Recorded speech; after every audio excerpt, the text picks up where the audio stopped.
downtown Detroit. It's Jason Carr Live with your host, Jason Carr. Don't mind me, I'm just doing a portrait of Grumpy Cat. You think I'm lying?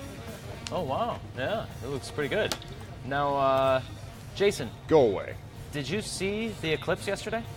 I did. You got a chance to check it out? Now, I did. I have some great video that was taken out of Sioux Falls. Take a look at this eclipse.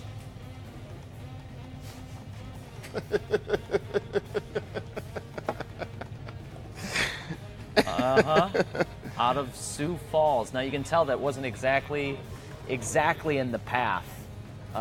So that wasn't the full eclipse. Now this here, that's a total eclipse. A total eclipse of the heart right there. Yeah, that's what that is. The wife once had an eclipse convertible before we got married. Yeah? Spider. An Yeah. eclipse spider. Spider. Dance, Spider, dance! Some lucky passengers aboard Alaska Airlines got a special view of yesterday's eclipse. The group bought tickets on a special charter flight that flew 2 hours out over the Pacific to get a view of it at 40,000 feet. How do you like them apples?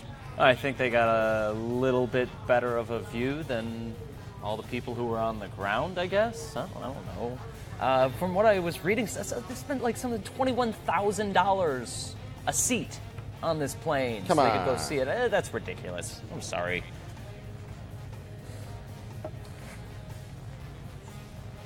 It was wild. At my house, it was completely sunny, and then the eclipse started at 103 or 106, whatever it was. And it was still sunny, still sunny, still sunny, and then like 10 minutes, like at like 2:15, these clouds rolled in as the temperature dropped and the wind picked up, and suddenly it was like mostly cloudy. So my daughter and I, she was like, "Dad, we got to do a double cannonball into the pool right when the eclipse is like at its maximum coverage." Of course. I mean, like So I'm looking up, and we got the glasses, and I'm looking, and we got to within 2 minutes, maybe 90 seconds of 227, and this massive cloud was like right there. I was like, well, we're going to have to do it now, or we're never going to do it. So we double cannonballed into the pool at 225, not 227. But craziest thing, this one flowering bush or vegetable, or I don't even know what it is. I just stuck it in the ground in our backyard. But multiple flowers that look like fireworks. 8 bumblebees and 1 and then 2 honeybees swarmed this bush and were acting all like drunk and like crawling all over the flowers but not really pollinating. Yeah. And then as soon as the eclipse passed, they all became active again and flew away. It was the weirdest thing. I have a photo on my Facebook page, in case you're wondering. I do have video, but a light show in the sky accompanies the eclipse in South Carolina.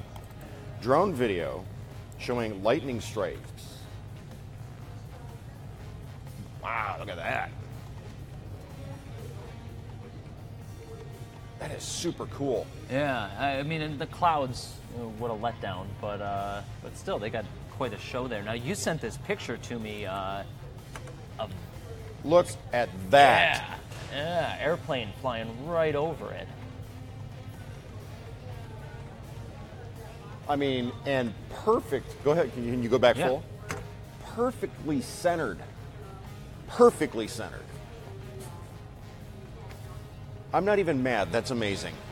You know, and you ate the whole wheel of cheese and you pooped in the refrigerator? It's not one of those situations where you're looking up and you're like, oh, if I just run 30 yards that way, I can get a better angle. You either have it or you don't.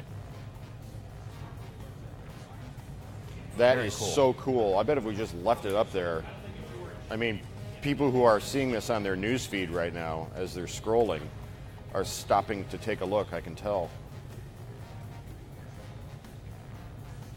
Walter says he needs that as a screensaver.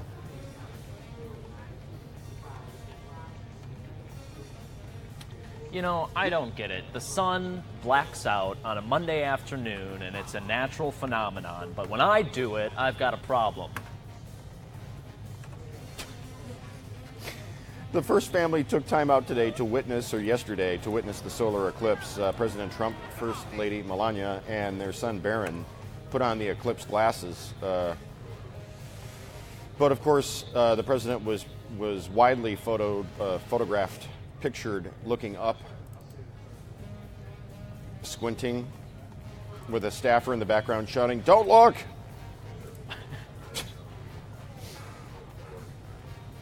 Morning, Amy. Hey, Kathy Generalovich. Didn't you welcome a new addition to the family, Kathy, yesterday or the day before? Look at that. What a cool guy I am that I actually know what's going on in the lives of our viewers. John, you need a new prescription, by the way. I know it. These glasses aren't cheap. Don't we have a pretty good vision plan here with Graham? Or does that not cover the cost of frames? Yeah, I don't know. I don't know how any of that insurance stuff works. 4 generations of the Bush family, including 2 former presidents, watched the eclipse together. This photo uploaded on former President George H.W. Bush's Twitter page. They're already looking forward to the next eclipse in 2024, as are we, as are the many residents of Toledo. Toledo? Is it passing over Toledo? The 2024 goes the other way. Okay. This one went from Oregon to South Carolina. The one in 2024 goes from like the desert Southwest up through northern Ohio and beyond into the Northeast. It doesn't quite stretch over Detroit, but it's close. closer than the last one, right? Let's put it this way. As we get closer, Toledo hotel rooms will begin filling up. Now, I'm sure everyone has got to feel this way, but I saw this yesterday and I thought, Yeah. And the diameter of the sun is 870,000 miles, which makes it 109 times wider than the Earth, and 333,000 times heavier than the Earth. Shut up about the sun! Shut up about the sun! I mean,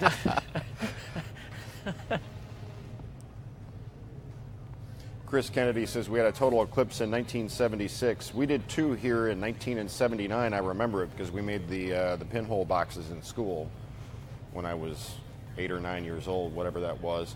Rich and compelling. Now this. Duh.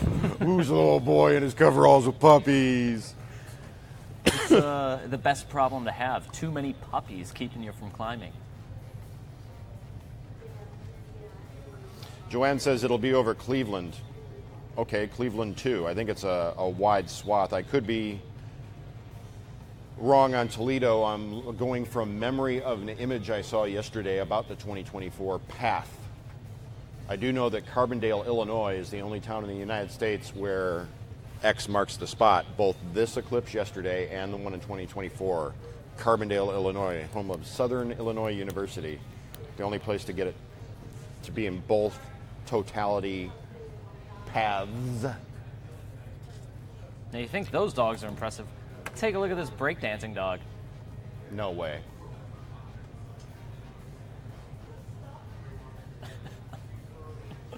Atomic dog. Bow wow wow yippee oh yippee yay. Bow wow yippee oh yippee yay.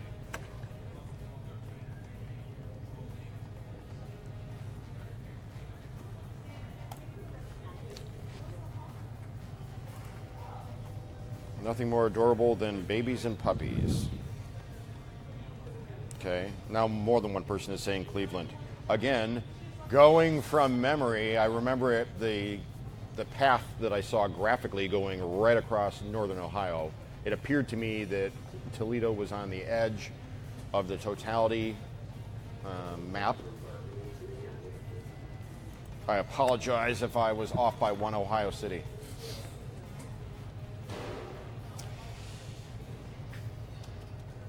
Fenny Bentley, a small village in Derbyshire, northern England, hosted the very British World Toe Wrestling Championship on Saturday. Toe wrestling is a bit like arm wrestling, but with your feet. There are 2 people in each bout, and each contest is the best of 3. There is a men's and women's championship. The competition began in Derbyshire in 1976 at the ye old Royal Oak Inn. I know, isn't that interesting? That is Royal Oak weird Inn. because there's the Ye Old Saloon in Royal Oak, Michigan. Is there? Okay. There's a place called Ye Old Saloon, which is a great place to play shuffleboard. This is so weird. Ellie just says, no. Ella thinks the dog is maybe just scratching an itch that happens to be happening next to a breakdancing competition. It could be just worms. It's probably worms.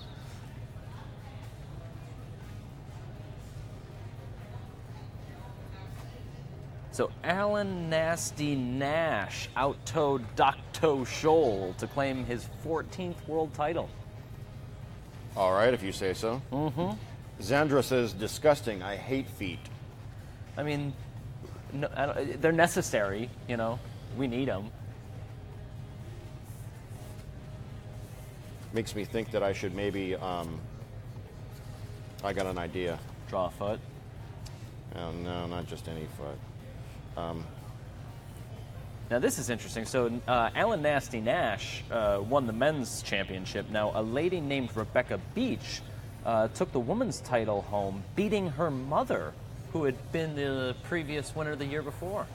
So Really? yeah, you know, maybe they've got good family genes when it comes to the feet. Okay, so Now, David, you're talking about athlete's foot. They actually had a podiatrist on hand who did inspections before anyone competes. So athlete's foot, I don't think was going to be spread all sorts of funguses. They were looking very, very closely at that. Now, here, get a close-up of this. yeah. If you were to paint Grumpy Cat on a toenail, Oh, that's what it would look like? this is what it would look like. You're going to have to iris down.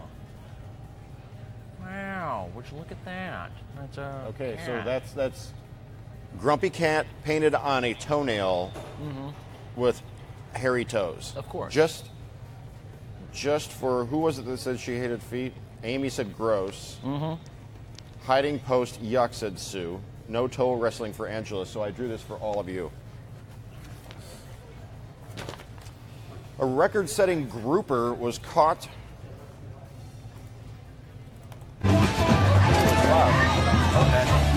What? I didn't know there was audio. Well, now you do. Look at the size of this thing. It took 6 people to drag it onto the stage. A record-setting grouper caught off the Florida coast this weekend. Can you go full? James Taylor speared the 409-pound Warsaw grouper. I've seen fire, I've seen rain. During the St. Pete Open Spearfishing Tournament. Holly Ely DiMaggio says, nice drawing. Maybe I'll autograph this for Holly and we can drop it off for her. Whoa, says Kathy Generalolovich. Why is Angela Hernandez saying thank you? What, because we moved on from the toe wrestling? Probably.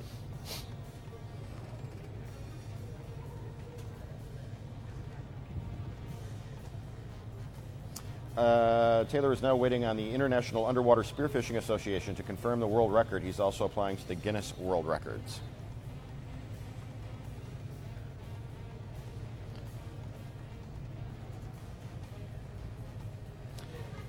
Louisiana State University has a new real-life tiger mascot on its campus. Mike, the 7th tiger, arrived in Baton Rouge from a rescue facility in Florida.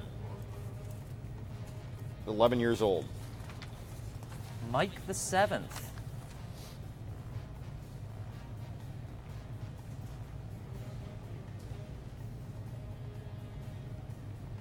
That's huge, huge, says David.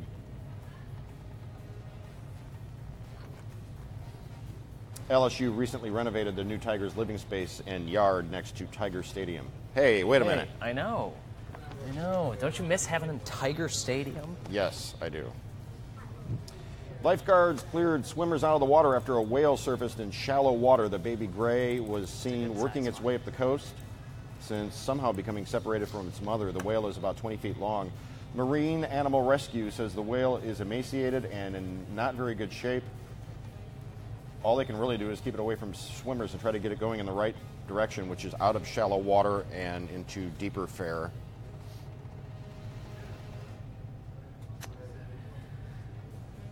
Molly Felsing, the unsinkable one, says, "Dang it, Michael, now I want fish and chips."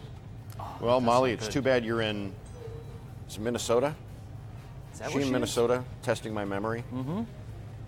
Because I could point you in the right direction for great fish and chips here in the Motor City, but if you're in Minnesota, I can't help you. Yeah, you've You got just to have to go get a great Juicy fish Lucy and chips somewhere. in Minnesota. Huh? I would imagine Minnesota's got to have some pretty good fish and chips, right? You ever had a Juicy Lucy? No. What is that? It's a cheeseburger where the cheese is inside the meat. Oh. You could look it up real quick. I bet we got some good food porn photos of it. Well, first I'm looking up. Yep, she's in Maplewood, Minnesota.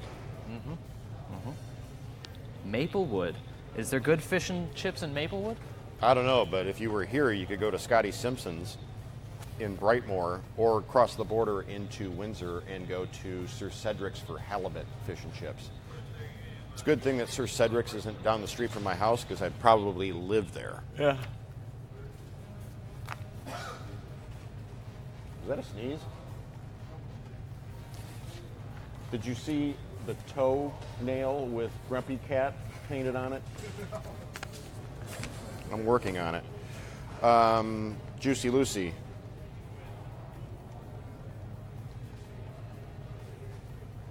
Now we're having a big debate about where the best Minnesota fish and chips is. Wages, the cost of living, and a myriad of other factors vary from state to state, so a set amount of money in North Carolina may not be quite as valuable as the same amount of money in Colorado. I thought we would be better off on this list, to tell you the truth. Yeah, we're Didn't you? number 22, so somewhere in the middle. And what's crazy is Ohio is number 7. Affordability, in terms of affordability. Yeah. I was very surprised by that. I thought a dollar would go a little further in Michigan. Absolutely. Are you kidding? No, what do we have as number 1? Mississippi? Yeah, that makes sense. No one wants to be there. Well, don't let them hear you say that. Do we have anyone in Mississippi watching? Alabama, Arkansas, Sweet home Alabama. Kentucky, South Dakota, but then Ohio. That one's just like... Molly said, I was disappointed in the Juicy Lucy when I have one from Matt's. I have not tried 5-8 clubs yet. Okay. Detroit Conies. You know, I bet if somebody went down to, I know they tried it in California with celebrities. They tried to do a Detroit hot dog stand, a Coney Island joint on Sunset Boulevard, and it didn't work. Why? They're into their gluten-free things out in California? No, I think or- it's that too, and I also think, I don't think there's enough transplants that care that passionately about Conies in California. Now, Florida? Florida would be the place to build it, absolutely. It would seem to me that if somebody smart would expand Detroit-style Conies to the Orlando area, Yeah. that you could do pretty well. I was thinking about that last night, as a matter of fact. I mean, I would do it myself, but I don't really want to live in Florida. It's way too hot in the summer. Oh, let me tell you, it does. As somebody who's lived in Florida, it gets hot. Humiture, as they say. Humidity and temperature.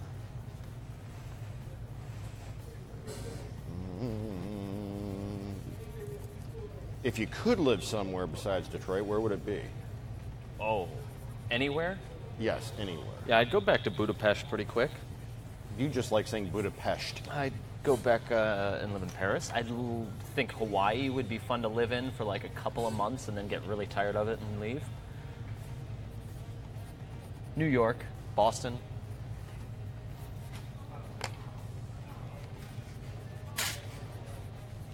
Boston? Charlevoix. That's where I want to live. Mickey says, you are on the end of a new idea with this show. It will need time to catch on. Hope Channel 4 gives you a chance. Well, we've been doing this for almost a year in its present It's been form. about a year now, yeah. You want to check my progress on Grumpy Cat Toenail? Oh, you added some shading. I did. This is what would happen if you painted Grumpy Cat onto a dude's toenail. I suppose a girl could have hairy toes. It'd be a very, the man toe. Good looking cat. Here you go, Ken. Grumpy Cat toenail for the file. I've never been to Hawaii. It's an island. Amy says, great art, Jason. Oh, but great. Beth Savage, anywhere but Detroit. Oh. Cheryl Goodrow says, nice. Okay, check this out. You know, who loves you, baby? Ernie. The Love Spice is going to be on Live in the D. Ernie's Market, sandwich shop in Oak Park. Yeah. Very animated, very positive, very fun. Coming up Live in the D here in 9 minutes. Is he bringing in sandwiches? Yes. Oh, all right. Well, keep me informed about that. Bye, everybody. Stay classy, Detroit.